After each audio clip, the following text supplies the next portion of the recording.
Hello everybody and welcome back to Nosh's Quest for Gold. Today we're going to be looking at a PvP, a nice little Protoss versus Protoss, with myself playing as the blue Protoss up here in the top left hand spawn, and my opponent being LeOOnn, who is also Protoss. I've already said that. He's in the top right. Now, to start off, there's this nice little heart here. I'm just going to give you an aside. This, I think, was the first time I saw this at all in StarCraft. I actually went on the internet and worked out how to do it later on because I thought it was quite cool, and I'm quite a good fan of this less than 3 nonsense, but it just doesn't look quite as good as your little, full-on heart. Now, if you're wondering how to do that at home, you just hold Alt and press number pad 3 there. Alt 3, it's not working this time. Alt 3, Alt 3, Alt 3, Alt 3, Alt 5 might have been why it wasn't working. Never mind. Now, fortunately for me, or unfortunately for LeOOnn here, I pick clockwise just as he does, and will end up scouting his base first place I look. This map, Entombed Valley, is one of the new ones, and as far as I'm aware, you can spawn in any of the 4 spawns. There's no close spawn, long spawn, run distance. You can be in any of these locations for your opponent. I haven't encountered a game where, the opponents... I think I've had one other than here, but I don't remember.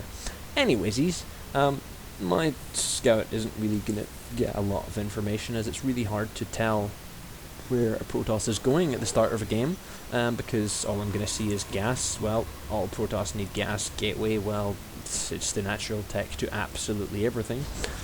So the only way I can really tell what my opponent is doing will be in the next, I don't know, say 2 minutes of game time, but at this point I think I'm rallied my poor little probie back home. Nope, he's going back in. Now LeOOnn has, scouted 2 bases, so he knows that I'm up here. If you're actually watching the production tab, you'll see that he is quite a bit ahead of me this game. My 4-gate, or as you will see in this game, not 4-gate, isn't quite up to scratch. I just come down here with enough resources to pop my cyber, but it is a full 16 seconds, shall we say, behind my opponent, who's now coming in. He's seen my cores a little bit behind his timing. He's almost halfway done. Mine's just about a quarter of the way done, so that's good for him. I've taken to following probes around my base because there's been too many times I've seen it come in, let it do its own thing, and surprise, surprise, there's a fucking proxy pylon hiding in this strange shaped bit of land that just sits above your natural. And short of, checking this corner every 2 seconds, and because it's just bronze, the resources I'm going to lose aren't altogether that big. I don't see it being that big a deal that, I've got 2 probes currently off the line, and as you can see, he does as well. Now you're going to see the world's most insane micro battle here. 4 probes against 4 probes, none of them actually being controlled. One's in a patrol. These 2 kill each other. This one just runs into a corner and subsequently dies. Well, his friend, he's just gonna watch. He's just gonna watch. Oh god, ow. Now he gets killed, and just to enjoy his victory, he sits in a corner. And this will let my probe go in and poke him in the bum as well. Now you might have noticed as well, our good friend LeOOnn is actually bringing out some units.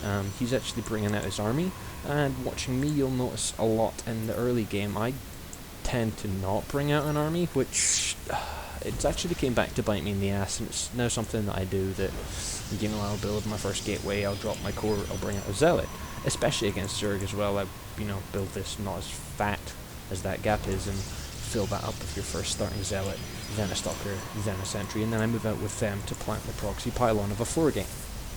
Talking about 4-gates, you can see 3 of LeOOnn's eventual 4-gate up, whereas you can see I've just dropped my robo up here. I've decided in a lot of PvP that if I 4-gate and he 4-gates, it could be down to micro, it can be down to timings, which as you can see mine aren't picture perfect here.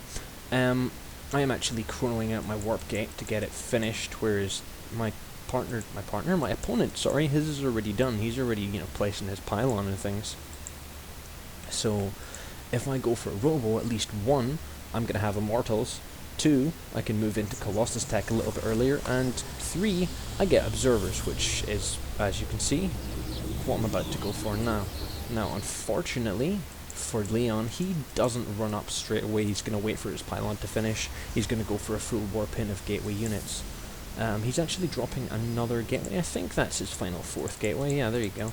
4 gates. So he's going to warp in another set of units, and then he's going to push the ramp. Had he came up straight away, I wouldn't have got these 3 stalkers out. I'm actually going to get a second round of warp-ins out before he comes up the ramp, and that's really going to help me. I'm really going to do a lot better because of that. Now, my observer's making his way across. He's going to go scout the base, see what I'm dealing with. I'm going to learn that he didn't go for Robo, so it's not going to be a full-on hardcore immortal battle. These will swing the tide of the battle for me, as you're going to see, but I don't want to give too much away. Now, I will point out that my micro is not impeccable. You might see these wee red dots. You'll see this battle's going to start. His units come charging up the ramp, so I drop a nice little force field to stop his stalkers from getting any further. Focus down the units at the top. For some reason he sent a probe up as well, just I guess to die. For some reason I'm focusing more on, say, not the probe, and it sneaks away this time. But my immortal's now out. I have a bunch of stalkers, I have a bunch of zealots, I even have a sentry. I think I'm bringing out a second one here just to make sure that if he comes up again, defender's advantage, I can place a force field on this ramp. Yeah, it's going to go quite well. LeOOnn is just hanging out. He's ready for his second attack. He does what I do and just drop box against your units, and then I'll start clicking them up the ramp, you know. And occasionally grabs this poor little probe that would just have been hanging out down here next to this pylon. Now he's gone for zealots this warpin. He does have enough gas that he could have gone for sentries. Personally, because he already had a bunch of zealots, I'd have sent them up first. Got stalkers down here to be shooting off this immortal, but you can see that my own units trying to rush down the ramp are going to trap this immortal. He's got enough stalkers that the immortal gets target fired by them anyway. I try and micro it back, but my own units get in the way. So that's kind of bad for me. I'm kind of feeling the pressure a little bit, retreating back into my base. I know I have another immortal just about to come out. I've got my force fields, but I'm running out of energy on both my sentries. But thankfully my immortal comes out and he just starts taking names. I think there was a bit of a grab in panic. I grab all my drones and tell them to come down here and kill off his army. I meant probes, by the way. Again, another fucking miss micro for me means I send 2 units to their death, including yet another immortal. You can tell that these high resource, high expensive, super powerful units that I have are, you know, very, very expensive, and I treat them as such by just sending them constantly into their death. I'm not saying that I'm a good player. Fuck, I'm a bronze level player, so you can see that my micro is maybe not up to the scratch, but because of my defender advantage, because I've got sentries, I can just force field my ramp till next Christmas, and then yeah, I've got the game. So that saves poor LeOOnn. It doesn't save poor LeOOnn anything, it stops poor LeOOnn from being able to break my little Terran-esque turtle. He's forced to run back home and do what any good player would do in such a situation. You drop a forge because obviously you need upgrades. You drop a Twilight Council because you're going to go for blink. Oh wait, no you're not. This is Bronze League, so a forge. I'm going to give you 2 guesses what a forge is for in Bronze League. I'm going to give you another 2 guesses for why you might drop a Twilight Council. Now he's sending another probe out across the map to sort of just wait to see when my push comes. And you guessed it, Twilight Council naturally means you're going to start a Dark Shrine getting some Templars out. Forge naturally means you're going to wall yourself in with a couple of cannons. We are talking about Bronze League here, so what can you really expect? Now during this time myself back home, I'm just, macroing up. By macroing up, I mean I'm just, getting more of an army. I decide that this would be a nice time to drop in natural because, I'm starting to get a little bit mined out. Oh wait, no I don't. No I don't. I changed my mind. I'm just gonna run into him face first. I mean, my observer is currently just gonna, die. Bye, observer. Yeah, that wasn't the best decision for me in the world, I'm not gonna lie. I'm actually starting to, run up on the money as well, but, I mean, I have a distinct supply advantage.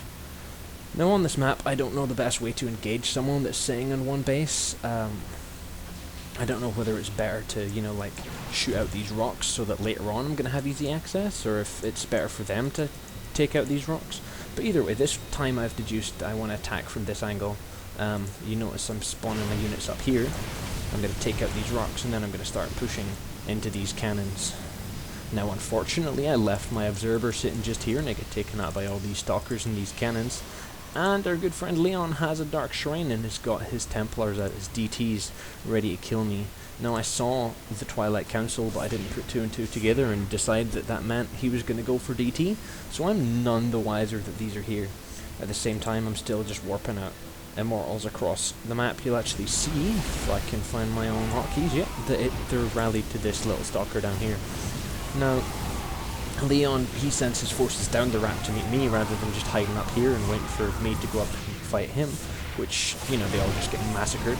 I take out these cannons, I charge up, I'm feeling great, I'm like, yes, won this game. I don't see that, you know, this DT is just sitting in the back shredding all my forces, because I'm a bronze level player, I'm not gonna lie. I noticed that there's some units, you know, just over here, so I'm just gonna, yeah, shoot this unit, yeah, shoot this unit. Yeah, now then I'm gonna focus down these pylons. I'm not noticing this observer, this immortal, sorry, is taking a million bazillion damage and is getting his face cut off. I'm not noticing that there's, you know, little ripples that are just hanging around. Look, look, look, look right there. See it? See it? See it? It's your immortal dying. Yeah, so it's about now, I think, when I'm warping in even more units. So I think I maybe lose another immortal. Ironic name title there for those guys. I lose another immortal and I realise, hang on. My units are dying. He has no army. For some reason I'm not going after all these probes. So yeah, no, I've decided I think I want to lose all my immortals because, I mean, they are so expensive and they are turning the tide of this whole battle that I might as well make sure they all die. So I pull back with what I think is all my forces. As you can see, these are the only ones that are actually hotkeyed onto 1. I'm going to leave this poor zealot to, you know, just poke this Twilight Council to death. And these 2 guys, I'm going to pretend I deliberately left up here to kill all his probes, but to be honest, they probably just ran up there themselves and I didn't drag a bigger box around them. Now, because I've realised that there's DT on about, I've got my observer coming through. And this has been too devastating for LeOOnn. I don't think in the same situation I'd have left the game either, because as you can see, he's, you know, was Facebook moneying, he dropped all his pylons and things. But now, because I've got ridiculous resources coming at my face, I've dropped my expansion, I'm still actually running really high in money. I could actually maybe do with building another couple of, I don't know, gateways, but instead I opt for double forge. A lot of the time in the first few games, my 4-gate would fail, or their 4-gate would fail, and yeah, I'd get stuck going to like a 30-40 minute game. So, you know, I've decided upgrades early, or at least after the first sort of set of pushes, seems like a good idea. You'll see LeOOnn moving out here, he's checking my 3rd. I mean, at 18 minutes, it's not too overpowered to have a 3rd, but I don't.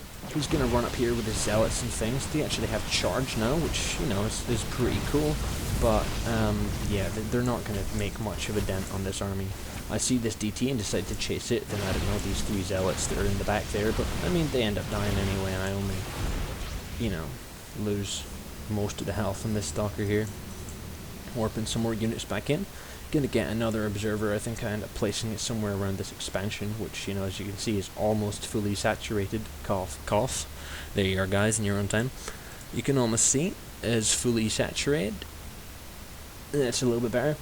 There we go. Yeah, I'm really gonna need observers because now I realize this DT coming on. I might as well be able to see them. I don't really, you know, want to lose, say, all of my immortals again. I even decide that, you know, for the later game at least, that it would be worthwhile putting a couple of cannons in the back and a couple of cannons in the front, so that if he tries to run up my ramp with his DT, that, you know, I'll at least be able to see them if my army's out, I don't know, somewhere else doing something else, or my observers are off the table or something. But unfortunately for LeOOnn at this stage, you'll have a look at the army supply and see that I'm a good 20 above him. Worker supply, I'm a good 15 above him. I've got 2 bases, he has no bases, he has no minerals, I have lots of minerals. It's just going to be the GG here and now. I can apologise if you haven't found this game as interesting as I did. I mean, my heart was pumping through my chest when I played it. But I felt this game had a lot more action than the first game. It had a lot more for me to talk about. Again, we're going to have a wee look at my average APM. You're going to see that I'm a fucking whopping 32. Which, I mean, whatever. I enjoyed this game, I hope you do. I'm going to be posting some more content throughout the week. I hope you enjoy everything you see. Thank you for watching, and peace out.